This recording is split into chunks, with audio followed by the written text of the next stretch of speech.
Hello guys! Welcome back to another vlog. Ngayon, nagbabike kami ng anak ko dito sa beautiful forest ng Kotka, Finland. Since summer na dito, perfect talaga ang weather para lumabas at magbike. Ang sarap lang sa feeling na may ganitong pagkakataon kaming magbanding habang nag-i-enjoy sa fresh air at peaceful na surroundings.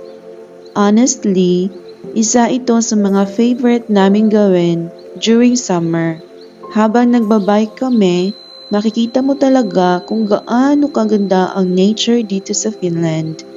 Everywhere you look, puro green trees, fresh air, at napakatahimik ng paligid. Maririnig mo lang ang huni ng mga ibon, ang ihip ng hangin, at ang tunog ng gulong ng bisikleta. It's so relaxing and calming.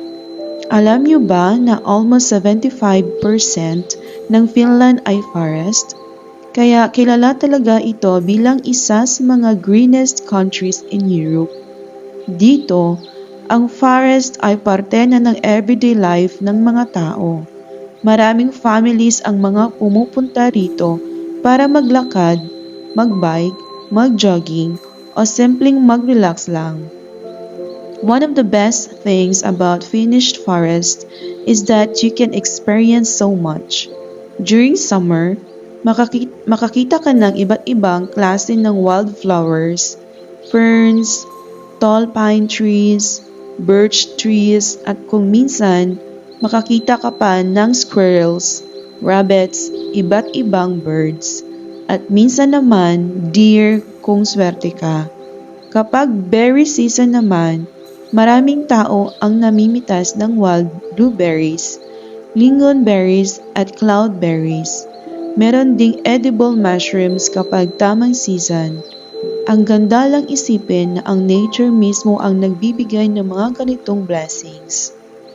Isa pa sa gusto ko dito sa Finland ay ang tinatawag nilang every month's right. Ibig sabihin, halos lahat ng tao ay pwedeng mag-enjoy sa forest, maglakad, magbike, mamitas ng wild berries at mushrooms sa tamang season. Basta nirerespeto natin ang kalikasan at hindi tayo nag-iiwan ng basura.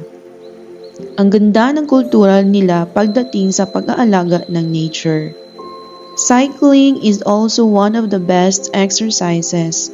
Hindi mo lang na-enjoy ang view, pero napapalakas din ito ang heart, lungs, at muscles natin. Nakakatulong din ito sa balance, endurance, at syempre nakaka-burn tayo ng calories.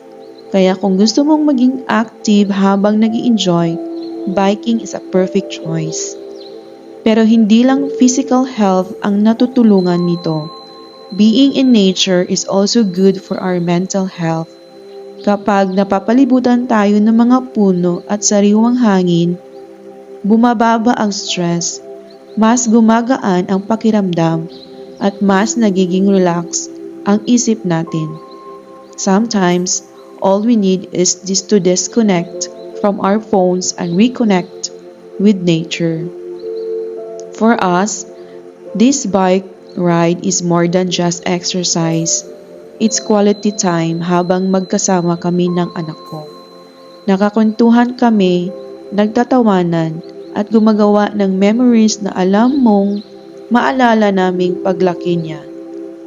Those simple moments are priceless. Minsan, hindi kailangan ng mamamahaling vacation para maging masaya. Ang kailangan lang ay konting oras, magandang panahon, isang bisikleta, at ang taong mahal mo. Those simple moments become the best memories.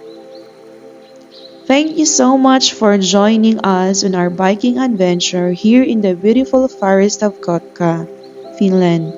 I hope na-inspire kayo na lumabas, mag-exercise at mas ma-appreciate ang beauty of nature. If you enjoyed this vlog, don't forget to like, comment, and subscribe. See you on my next adventure. Bye everyone!